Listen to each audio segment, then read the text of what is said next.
महाराज जी के आज के विशेषांक में रक्षा सूत्र परिवार के सभी सदस्यों का हार्दिक स्वागत है। बाबा जी के भक्तों को राम राम। त्रिकालदर्शी महाराज जी स्वयं आगे घटने वाली घटना को पूर्ण रूप से जानते हैं, पर सामान्य रूप से अपने आचार व्यवहार में पूर्वत हैं। जीवन के महान कर्तव्यों में गृहस्थ और आध्यात्मिक संसार को आरंभ से ही सदा समांतर परंतु अलग रखने वाले श्री महाराज जी ने अब इस समय पुत्र को संदेश भिजवा कर घर से बुला लिया था। छोटे पुत्र धर्म नारायण जी भी आ पहुँचे हैं। सब बातें बिल्कुल सामान्य सी प्रतीत हो रही हैं, फिर भी श्री महाराज जी के यह कहने पर शायद उन्हें हृदय में कुछ तकलीफ सी हो रही है, जिस कारण वे आगरा आए हैं।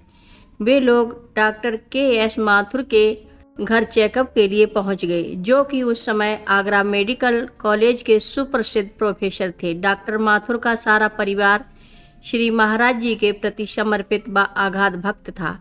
इसी कॉलेज के doctor M.P. Mehrotra, doctor Bhattacharya, doctor Dayal, doctor Naval Kishore आदि भी श्री महाराज जी के प्रिय भक्त थे। इन्हीं दिनों जब हृदय की जांच करने वाली ECG मशीन बहुत कम डॉक्टरों के पास होती थी, डॉक्टर के.एस. माथुर के पास थी। उनके डॉक्टर पुत्र भी विदेश से घर आए हुए थे, जो कि श्री महाराज जी से अत्यंत श्रद्धा भाव रखते थे। अब श्री महाराज जी की जांच प्रारंभ हुई। पूरी तसल्ली के बाद डॉक्टर माथुर बोले, आप तो पूर्णतया स्वस्थ हैं, कोई परेशानी की बात नहीं है। पर श्री महाराज जी को उनकी बात पसंद नहीं आई और बोले, अच्छा तू तो भगवान हो गया है। ये महाप्रभु तो सब जानते थे कि आगे क्या होने वाला है।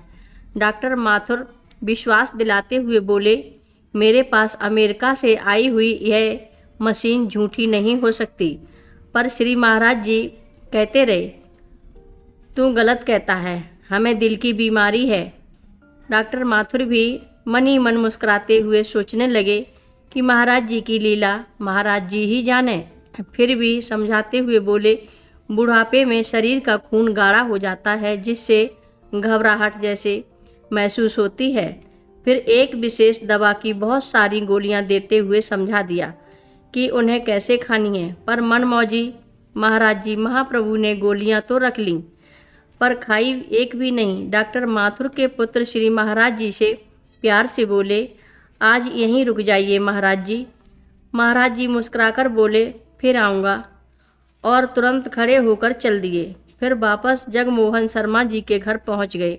सामान्य सी बातों के बाद पुत्र धर्म नारायण से बोले, ऐसा है आज हम शाम आगरा फोर्ट से काठ गोदाम नैनीताल लौट जाएंगे, तुम भी चलो।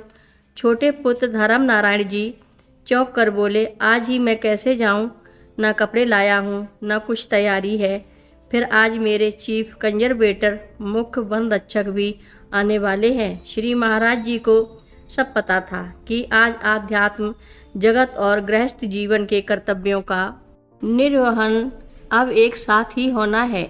इन घटनाओं से अनजान पुत्र को आदेश देते हुए बोले, नहीं तुम भी चलोगे। पुत्र धर्म नारायण की जिद, चुलबुलापन, विनोदी स्वभाव पिता जानते थे। पिता की जिद और आदेश को पुत्र भली भांति मानते थे। अब तय हो गया कि श्री महाराज जी और रवि खन्ना के साथ पुत्र धर्म नारायण भी काठ गोदाम नैनीताल चलेंगे।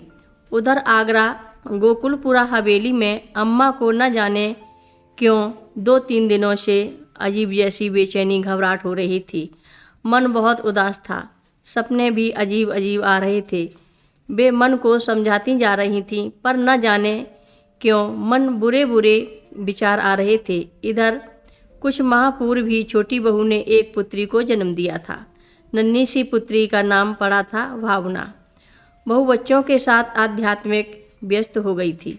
नन्ही बच्ची जैसे छोटी कन्या पुत्री भावना और अन्य बच्चों के बीच बहू की व्यस्तता देखकर अम्मा ने अपने मन की बात किसी से नहीं कही, पर न जाने क्यों मन में भावनाओं का उबाल सा आ रहा था। डर था कि कहीं से कोई अप्रिय समाचार न सुनाई दे। पहले भी उनके अंदेशे पूर्वानुमान सपने पहले से ही बहुत कुछ संदेश देते हैं जो बहुधा सही होते थे, पर आज की बढ़ती बेचैनी से उनका धैर्य विचलित हो रहा था। आसमान में उमड़ती काली घटाओं जैसा अंधेरा मन के भीतर भी व्याप्त होने लगा था। हर रोज महाराज जी की कथाएं सुनने के लिए सभी भक्तों का धन्यवाद। सभी भक्त रक्षा सूत्र चैनल को सब्सक्राइब करें, शेयर करें, लाइक करें, घंटी बजाना ना भूलें। कमेंट बॉक्स में लिखी भेजें जय नीव करोरी बाबा जी महाराज। सभी भक्त मिलकर बोलो नीव करोरी बाबा जी महाराज की जय जय बोलो, सिद्धि माता की जय जय बोलो, जय श्री राम बोलो।